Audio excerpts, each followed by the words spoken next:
করে এই আন্দোলন বন্ধ করা যাবে না, হামলা করে এই আন্দোলন বন্ধ করা যাবে না, লাঠি গুলি টিয়ার গ্যাস, লাঠি গুলি টিয়ার গ্যাস, পুলিশের গুলির বিরুদ্ধে লড়তে হবে একসাথে, অবিলম্বে কারফিউ তুলে নাও নিতে হবে, অবিলম্বে কারফিউ।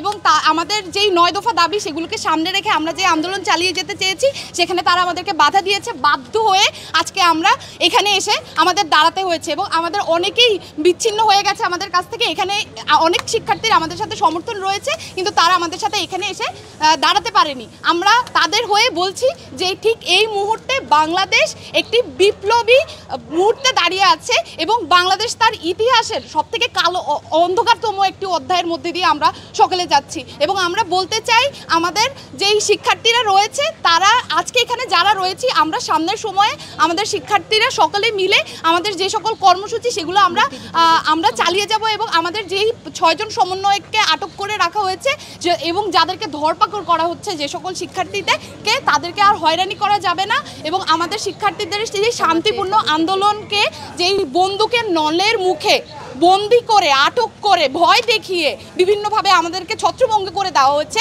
এই সরকার আসলে তার যেই চরিত্র যে সন্ত্রাসী চরিত্র সেটাই বারবার আমাদের সামনে উন্মোচন করছে এবং আমরা শিক্ষার্থীরা এই সরকারের শত্রু না কিন্তু বারবার তারা আমাদেরকে শত্রুপক্ষ হিসেবে দাঁড় করিয়ে দিচ্ছে। এবং আমরা বলতে চাই যে আমাদের যেই ছাত্র সমাজ রয়েছে তারা সকল বৈষম্যের বিরুদ্ধে এই দেশের সকল বৈষম্যের বিরুদ্ধে তাদের অবস্থান রয়েছে এবং আমরা এই আমাদের দেশের যত রকমের বৈষম্য আছে এবং এই যে স্বৈরাচারী সরকার রয়েছে তার যেই মনোভাব সেগুলোর মুখে যে কোনো উপায়ে আমরা আমাদের আন্দোলনকে চালিয়ে যাব এবং আমাদের দেশের অন্যান্য যেই সকল শিক্ষার্থী রয়েছে এবং আমাদের যে জনতা রয়েছে তাদেরকে আমরা আমাদের পাশে চাই। সকলকে ধন্যবাদ। 9 দফা আদায় হচ্ছে ততক্ষণ আমরা রাজপথ ছাড়বো না। আমরা দেখছি যে আজকেও যখন শিক্ষার্থীরা ওই বিবৃতি প্রত্যাখ্যান করে তারা আন্দোলনে চালিয়ে যাওয়ার দাবি জানায় তখন আমরা দেখেছি যে সকাল থেকে পুলিশ বিজিবি সেনাবাহিনীর এক গাড়ি প্লাটুন বিভিন্ন জায়গায় তারা অবস্থান নিচ্ছে এবং ছাত্রদেরকে তারা বিভিন্নভাবে ধাওয়া করছে।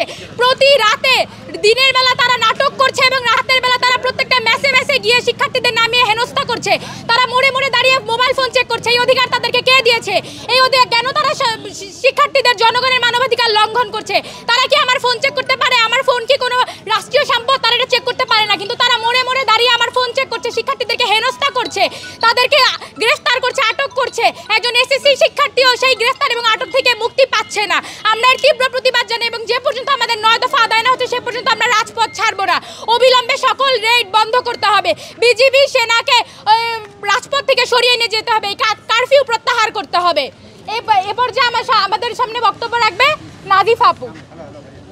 করে এই আন্দোলন বন্ধ করা যাবে না, হামলা করে এই আন্দোলন বন্ধ করা যাবে না, লাঠি গুলি টিয়ার গ্যাস, লাঠি গুলি টিয়ার গ্যাস, পুলিশের গুলির বিরুদ্ধে লড়তে হবে একসাথে, অবিলম্বে কারফিউ তুলে নাও নিতে হবে, অবিলম্বে কারফিউ।